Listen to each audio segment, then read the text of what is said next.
होळी पौर्णिमेच्या तुम्हा सर्वांना खूप खूप शुभेच्छा।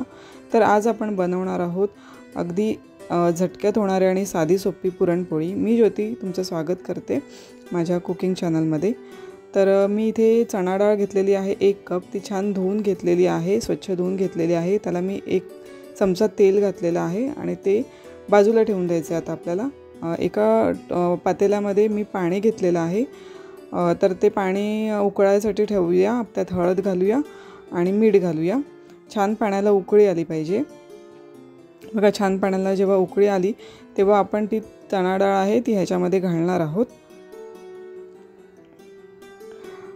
कोणालाही सहज जमेल अशी पद्धत आहे ही। ॲक्च्युली ही पद्धत मी माझ्या गावी शिकलेली आहे, माझ्या सासरी, आणि मला ही खूप सोपी वाटली। आणि ह्या पद्धतीने जर चणा डाळ शिजवली तर तिला स्वाद खूप छान येतो पुरणपोळीला।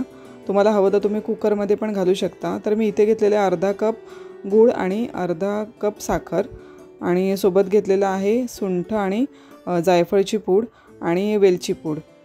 तर हे सगळं आपल्याला पुरणाची तयारी करून घ्यायची आहे, तोवर डाळ शिजते तोवर।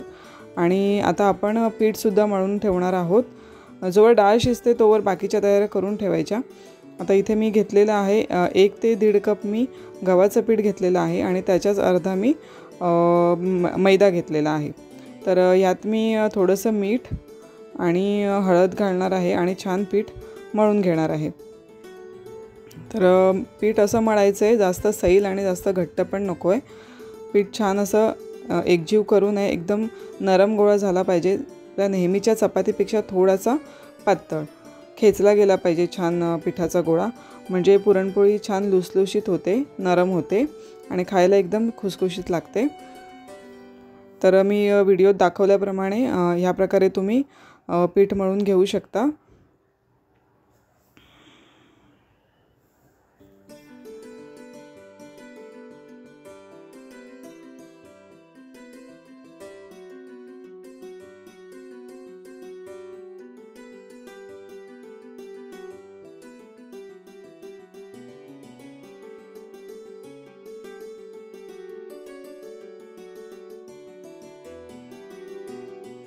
आणि पिठाचा गोळा मळून झाला की त्यावर थोडंसं पाणी शिंपडायचं आणि पीठ हे झाकून ठेवायचं आहे आपल्याला 1 तासासाठी। म्हणजे डाळ शिजेपर्यंत आणि बाकीची तयारी करेपर्यंत पीठ पण छान मुरलं जातं।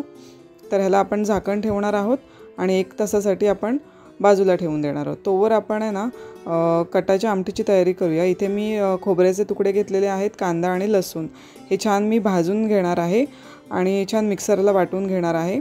ह्याचं वाटण आपल्याला एकदम जास्त बारीक वाटायचं नाही आहे, थोडंसं भरडच ठेवायचं आहे, त्यामुळे आमटी खूप छान होते। हे आमटीसाठी वाटण पण रेडी झालेलं आहे। आता आपण डाळ बघूया शिजली आहे का। तर एक दाणा घेऊन बघायचं डाळीचा, दाबून बघायचं थोडं शिजलं आहे की नाही ते। तर आपली डाळ बघा शिजलेली आहे छान, डाळ छान नरम होती आहे। तर आपण गॅस बंद करून हे पाणी वेगळं करून घेऊया एका दुसऱ्या टोपामध्ये।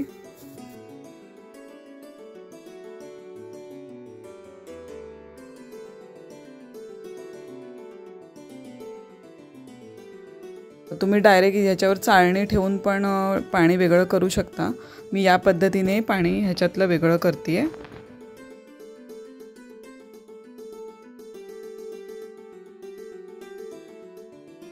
आमटीसाठी पाणी वेगळं केलेलं आहे। तर आपण इथे पुरणसुद्धा करून घेऊया। तर पुरणासाठी या डाळीमध्ये मी पुरणासाठी घेतलेलं जे साहित्य आहे, म्हणजे अर्धा कप गूळ आणि अर्धा कप साखर, तर मी हे ह्याच्यामध्ये घालून घेते आणि नंतरच आपल्याला ते गॅसवर ठेवायचं आहे। दोन्ही मिश्रण घालून झाले की छान मिक्स करून घ्या, म्हणजे साखर वितळायला आणि गूळ वितळायला वेळ लागत नाही। गॅसवर ठेवलं की लगेच होतं ते।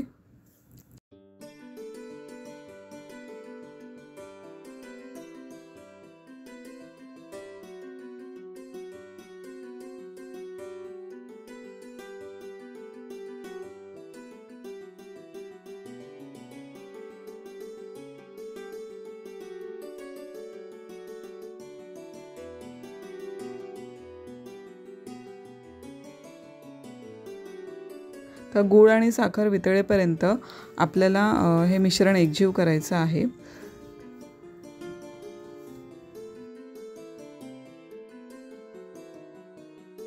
बघा गूळ आणि साखर वितळलेली आहे आणि मिश्रण पण छान एकजीव झालेलं आहे. त्यामध्ये मी आता वेलची पूड घालते आहे आणि जायफळ आणि सुंठ पूड पण घालून घेते आहे.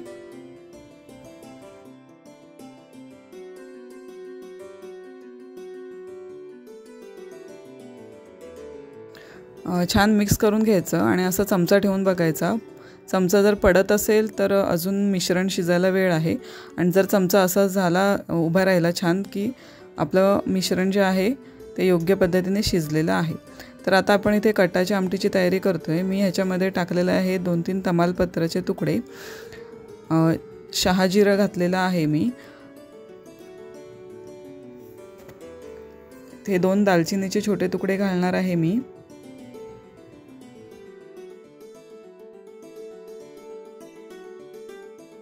आणि मी इथे घालणार आहे 2 ते 3 चमचे कांदा लसूण मसाला. तुमच्याकडे जो अवेलेबल असेल तो तुम्ही घालू शकता.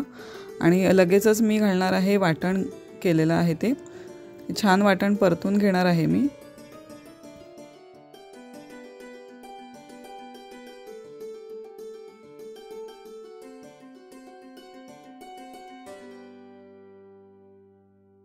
ह्यात घालते हळद आणि लाल तिखट कलरसाठी. ह्याच्याने काश्मीरी लाल मिरची पावडर आहे त्यामुळे कलर खूप छान येईल आमटीला. तर हे छान मिक्स करून घेते.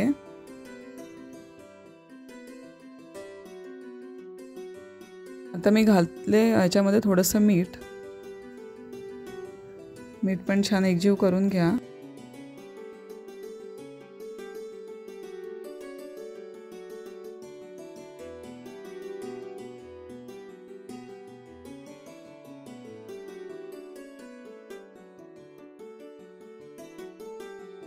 वाटणाला छान तेल सुटलेलं आहे. तर आता आपण ह्याच्यामध्ये येळवणी म्हणजेच जे डाळीचं पाणी जे आहे काढून घेतलेले ते आपण घालणार आहोत. मी कढीपत्ता टाकायला विसरलेले, मी आत्ता घातला आहे तो कढीपत्ता त्याच्यामध्ये. तुम्ही फोडणीत घातला तरी चालेल. तर येळवणी मी आता वाटणामध्ये टाकून घेतलेली आहे. त्यात थोडंसं पाणी पण तुम्ही वाढवू शकता.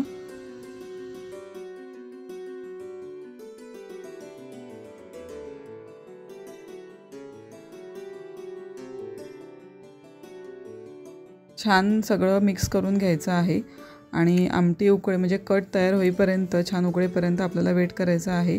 तर ह्याच्यात मी 1 चमचा थोडंसं पुरण पण घालणार आहे. त्याच्याने खूप छान चव येते आमटीला.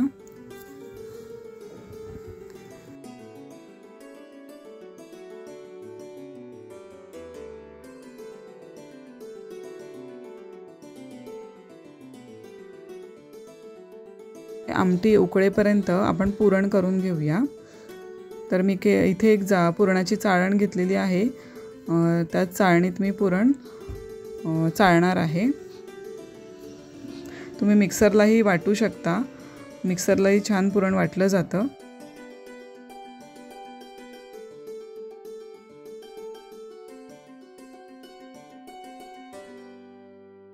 हे पहा पुरण माझं छान वाटून झालेलं आहे. तर हे बघा ह्या पद्धतीने एक गोळा करून बघायचा. छान बटाटा जसं आपण शिजवतो त्याप्रमाणे हे पीठ छान झालेलं आहे पुरण वाटून. तर आपण आता कटाची आमटी बघूया झाली आहे का.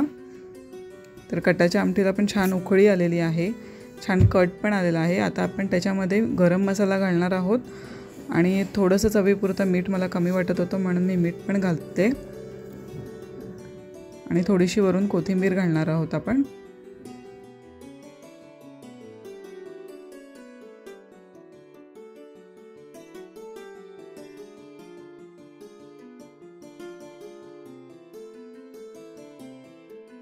एकजीव झालेली आहे कटाची आमटी आपली रेडी आहे. आता आपण पोळ्या करूया.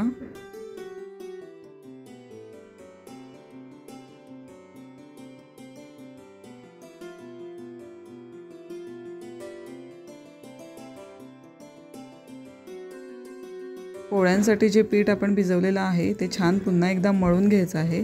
बघा पीठ किती छान आणि मऊसूत झालेलं आहे. छान पीठ मळून घ्यायचं आहे पुन्हा.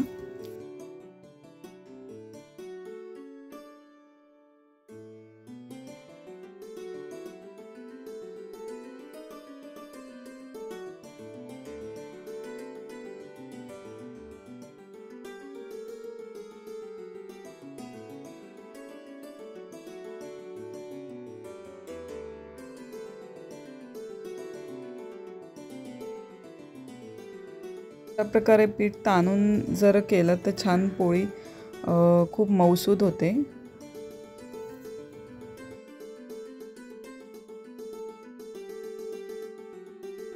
पीठ छान मळून झालेलं आहे। आता आपण पोळी करूया। एक पिठाचा गोळा इथे घेतलेला आहे आणि मी तांदळाचं पीठ वगैरे वापरत नाही, पण तांदळाचं पीठ वापरणं योग्यच आहे। माझ्याकडे नव्हतं तर मी गव्हाचंच पीठ वापरते। तांदळाच्या पिठाने छान सरसरीत पोळ्या लाटल्या जातात। तर मी इथे एक पिठाचा गोळा घेऊन त्यात पुरण भरते। या पद्धतीने छान पुरण दाबून भरायचं आहे आणि मोदकासारखा आकार देऊन वरची पारी बंद करायची आपल्याला।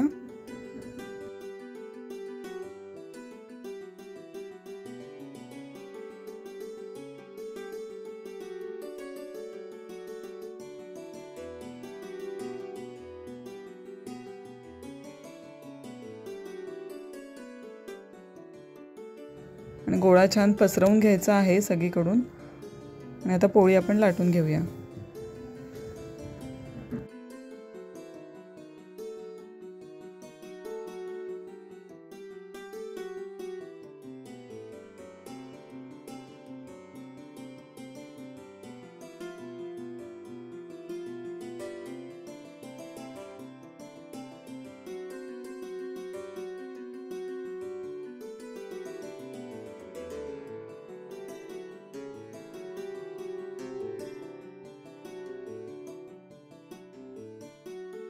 पोळी आपली छान सर्वीकडून लाटून झालेली आहे। आता छान तव्यावर भाजून घेऊया आपण पुरणपोळी।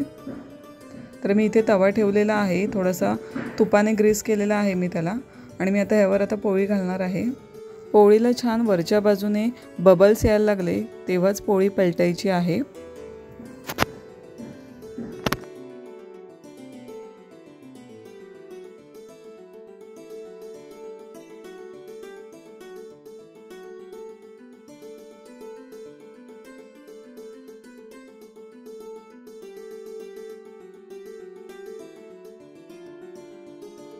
पोळी पलटून घेऊया आपण।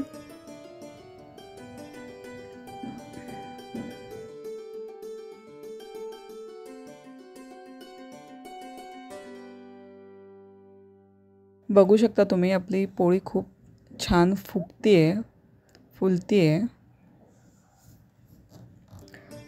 त्यावर थोडं थोडं तूप सोडायचं आहे। दोन्ही बाजूने छान पोळी शेकून घेऊया।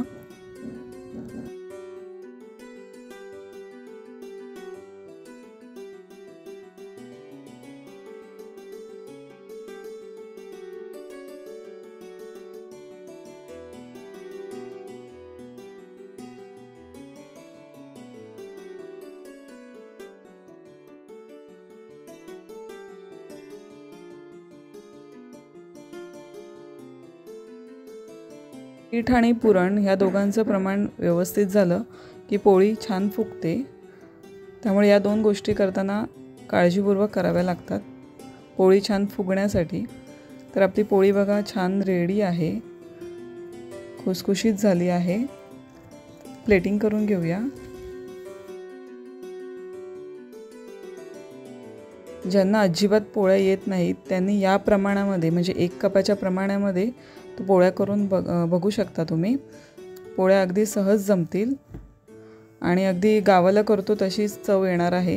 कारण मी इथे कुकरचा वापर केला नाही आहे, कुकरमुळे थोडी चवीमध्ये फरक पडतो। पण ज्यांना घाई असते किंवा ज्यांना झटपट सगळं करायचं आहे तर त्यांनी कुकरमध्ये डाळ शिजवली तरी चालेल। तुम्ही बघू शकता इथे पुरणपोळी किती नरम झालेली आहे आणि तेवढीच छान झालेली आहे। पुरण पण छान भरलं गेलेलं आहे त्याच्यामध्ये, तुम्ही बघू शकता। छान 2 पाऱ्या आपल्या झालेल्या आहेत पोळीच्या। तर याचप्रमाणे तुम्ही पण पोळ्या करा आपल्या होळीच्या नैवेद्यासाठी। माझी रेसिपी तुम्हाला आवडली असेल तर चॅनलला नक्की सबस्क्राईब करा, लाईक करा आणि शेअर पण करा। धन्यवाद।